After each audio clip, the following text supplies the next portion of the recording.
channel， 我係 Alexa。唔知大家咧有冇留意到最近韓妝嘅 trend 咧？我想講咧，而家韓妹嗰啲審美係真係越嚟越靚，越嚟高級啊！前嗰幾年咧好興水光肌嘅時候咧，我仲未係好 get 到韓妝嘅魅力啦。但係近呢一兩年咧，興嗰種氛圍感同埋低飽和色通嘅融合咧，係真係越嚟越靚，越嚟越靚。佢哋主打一個乾淨啦，睇落好似冇乜點化妝咁，但係有非常精緻嗰種感覺咧。係你睇下 Rosé 同埋 aespa 嘅 Winter 佢哋嘅妝容咧，唔係好強調嗰種輪廓感，成塊面嘅顏色咧都用得好靚啦，同埋有嗰種好乾淨、好純淨嘅感覺。仲有好多其他韓國 KOL 嘅 look 咧，都係非常之乾淨啦，但係又唔誇張，但係睇落又好精緻喎，係咪真係勁靚咧？所以咧，我最近咧都開始研究佢哋個妝係點化㗎啦。今集咧亦都會介紹一啲韓國嘅化妝品俾大家，如果有興趣嘅你哋咧，記得睇埋落去啦。首先咧就由眼部產品開始啦。韓國嘅化妝品咧就真係有好多又靚又好用嘅眼影盤。韓國而家咧都係興翻啲低飽和嘅顏色啦，係講緊成塊面嗰種和諧嘅感覺。主要都係用翻啲淡淡地同埋霧面嘅顏色咧去做翻成個妝容，所以咧今日咧就唔特別介紹啲粉狀嘅眼影盤啦。咁咧我就想介紹一個特別啲嘅，就係 Roman 呢個眼影多用膏。咧就有4個顏色啦。我買嘅呢一個色號咧，佢就係01號色嚟嘅，主要都係大地色嘅色通啦。係遮瑕膏嘅質地啦，好似 cream 狀嘅，厚身少少。咁但係咧搽上眼咧做眼影嘅時候咧，佢又好 smooth， 好容易 blend 開。咁你基本上咧，你求其搽上眼捽兩捽咧，佢就已經好勻循。有時你用啲粉狀嘅眼影咧，你都要用個眼影掃慢慢去掃開佢 blend 開佢，掃多幾掃先會勻循。咁呢一個 Roman 嘅眼影多用膏咧，好快你搽上去咧，已經可以做到個漸變色嘅效果，同埋佢嘅顏色咧係可以 build up 上去。多用膏咧只係我俾佢嘅稱呼啦，因為佢咧除咗做眼影咧，佢仲有好多用途嘅。例如最淺嗰格咧可以做眼頭打亮啦，同埋臥蠶啦。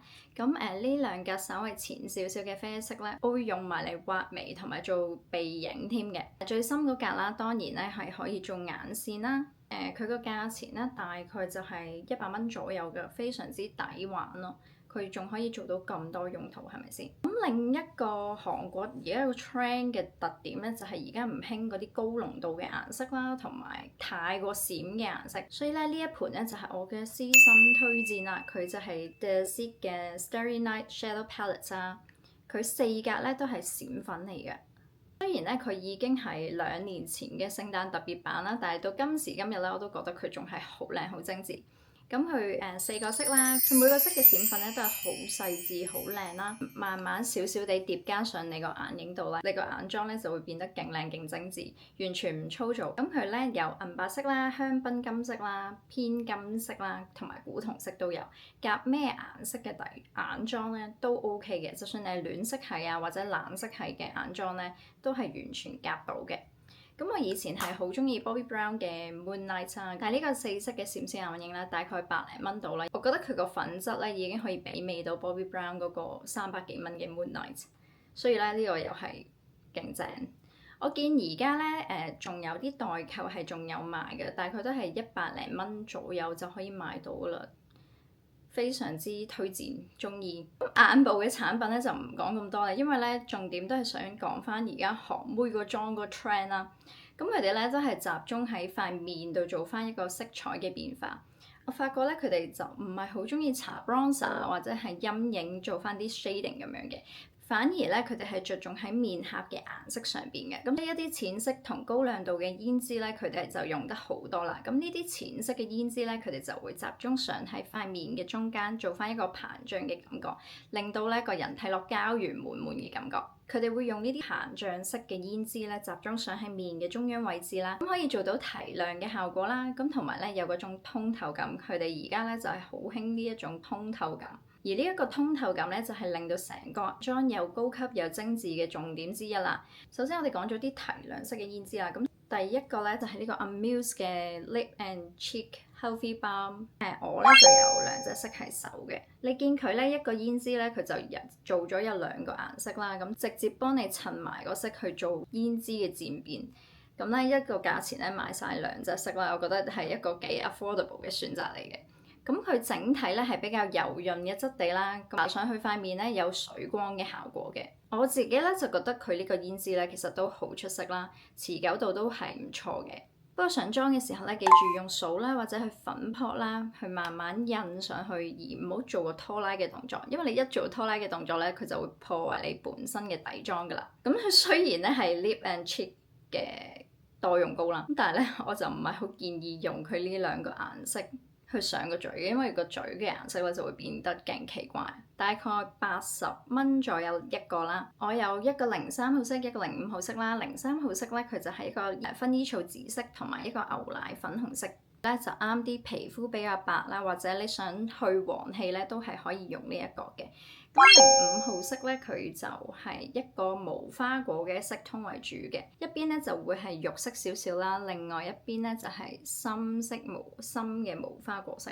咁咧佢又係for你一個搽喺面嘅中間，另一個咧就可以喺面頰嘅側邊咧慢慢 blend 開。個05號色咧就我覺得就啱所有色通嘅人用都 OK， 因為佢都係一啲比較中性低飽和色。另外咧都仲係 cream blush 啦，咁就係呢兩個 fashion 嘅胭脂啦。咁呢一個牌子咧就係靠佢呢一個胭脂膏起家嘅。之前咧係 hit 到咧 Olive Young 係賣到斷晒貨啦。咁某一啲嘅色號咧，仲要係一色難求，勁難買。重點咧呢一個牌子咧就係 Clean Beauty 啦。所有成分都係純素嘅，咁我手頭上咧就有兩個色，咁一個就係03號色，一個04號色，佢哋兩個咧都係提亮色嚟㗎，你見佢哋咧都係偏淺嘅顏色，咁呢一個04號色咧，佢就係牛奶粉紅色，但係佢有啲紫調嘅，所以咧都係啱翻啲膚色白啦，或者係膚色黃少少嘅人用啦。咁而呢一個咧03號色淺嘅蜜桃顏色啦，咁佢呢一隻蜜桃色咧唔會話好蝦人用嘅，咁所有 skin tone 咧都可以用到呢一個提亮色調嘅質地咧都係勁 creamy 勁滑。不過咧，大家咧如果買咗嘅話，一定要儲存喺陰涼少少嘅位置，因為我覺得佢好易用啊，價錢都唔係好貴嘅啫，大概咧90蚊一粒啦，個容量超大。跟住咧就係呢一盒嘅 VDL Cheek Stain Blush， 就係一個好靚嘅珊瑚粉紅色啦。咁其實你睇到佢哋韓妝而家個 trend 都係中意用呢啲偏淺，好似你皮膚透出嚟白裏透紅嗰種感覺嘅胭脂，喺面嘅中央咧係勁靚嘅一個胭脂嚟嘅，佢淡淡地啦。我啱先講過嗰幾個胭脂咧都係偏紫啦，或者係一啲蜜桃色嚟嘅，咁佢咧就係比較中性少少嘅粉紅色，所以咧佢個少女感咧會再出啲啦，同埋佢呢一個質地咧，佢並唔係完全粉狀，佢係摸上去好滑啦，好似 mousse 咁嘅感覺，啲粉質都好細膩，但係咧佢就比起啱啱先講嗰啲 cream blush 咧，佢冇咁出色。呢個胭脂咧係會有啲好細微嘅閃粉啦，咁你搽上去咧更加有嗰種清冷，都會幫你自然做翻一個光感嘅作用嘅。大概佢嘅價錢咧都係100蚊左右嘅啫。跟住落嚟咧就介紹翻一啲有收縮效果嘅胭脂啦。咁就有呢一兩款收縮效果嘅胭脂咧，就比較係着重翻喺面頰側邊嘅位置去搽翻嘅。咁咧佢就會幫你做一個自然有陰影嘅效果。因為我啱先講到咧，韓妹而家嘅妝咧係唔中意用啲灰通去打喺側邊，即係有嗰種好利落嘅 contour 嘅感覺，佢哋就唔興嘅。而家佢哋反而咧係中意用一啲胭脂嘅深淺咧去做翻成塊面嘅立體感。咁首先我手上咧就有兩款啦，一款咧就係 Clio 嘅 Essential Lip Cheat Tab 啦，另外一個咧就係 Fenty Fechi 嘅 Petal Glow Cream Blush， 兩個都係 Cream Blush 嚟嘅。Clio 呢個咧就已經加晒分啦，個包裝係咁樣轉開，一隻手都可以操作到，就係呢個包裝都加晒分，我覺得幾特別嘅。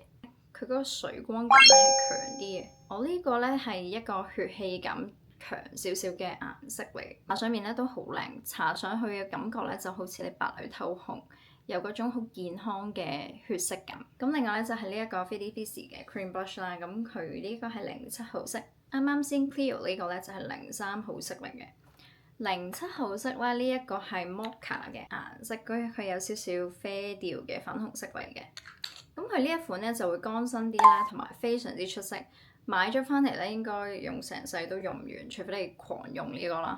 咁佢咧可以做到而家流行喺顴骨再往呢個太陽穴延伸嘅大面積腮紅，甚至咧好多韓妹咧係中意咧大少少喺鼻梁度啦，做翻呢一個鼻骨呢一個陰影嘅位置。呢一個顏色咧係可以做到啲好似微醺飲醉酒同埋純欲嗰種好紅卜卜嘅感覺。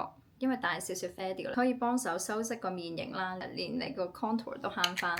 大概 Olive Young 嘅價錢咧係180蚊左右 ，Cleo 嗰款咧就大概780蚊左右啦。咁其實都唔係話好貴嘅啫。跟住講完胭脂啦，就到 highlighter 啦。咁就有3款嘅 highlighter 啦。咁咧先講咗最 subtle 嘅，佢就係 Glint 嘅 Stick Highlighter。我呢個咧佢就係01號色啦，係有少少粉色底嘅水光膏，佢啲閃粉咧超級細，好細好細啦，你搽到上塊面咧有種濕漉漉嘅感覺。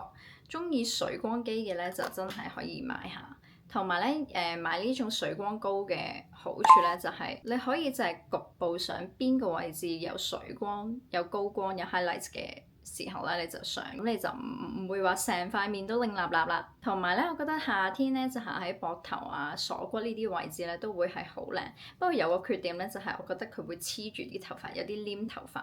跟住咧就係 Cleo 嘅呢個 Prism Highlighter 啦。咁一盒咧佢有2隻顏色嘅，佢一格咧就會比較日常啲啦、subtle 啲啦。咁佢啲閃粉粒子咧就會比較細緻嘅。咁另外呢一格咧，佢嘅閃粉粒子都唔大，但係佢會比呢一格稍微大少少。咁呢一格濕塗少少嘅咧，雖然係粉狀嘅 highlighter 啦，但係上到塊面咧，佢都會有嗰種水光濕潤嘅效果。咁另外呢一格咧，佢嘅閃粉嘅存在感咧，雖然會重啲啦，但係佢非常之上鏡。如果想上鏡出片嘅話咧，就可以試呢一格嘅顏色啦。咁我呢一個色號咧係01號，用嚟加強一啲咧你想突出啲嘅位置咧。令到你成塊面咧要突出嘅位置咧突出翻啦，同埋佢呢一個咧係香檳金色啦，佢有嗰種好溫柔嘅千金感，好似張元英嗰啲 feel。大概咧呢個定價咧就係100蚊左右嘅。最後一個 highlighter 啦，就係呢一個 Teal and highlighter。呢個包裝咧係我超級中意嘅質感啦，我勁中意呢啲鏡面嘅設計，又簡單，好似好乾淨高級嘅感覺啦。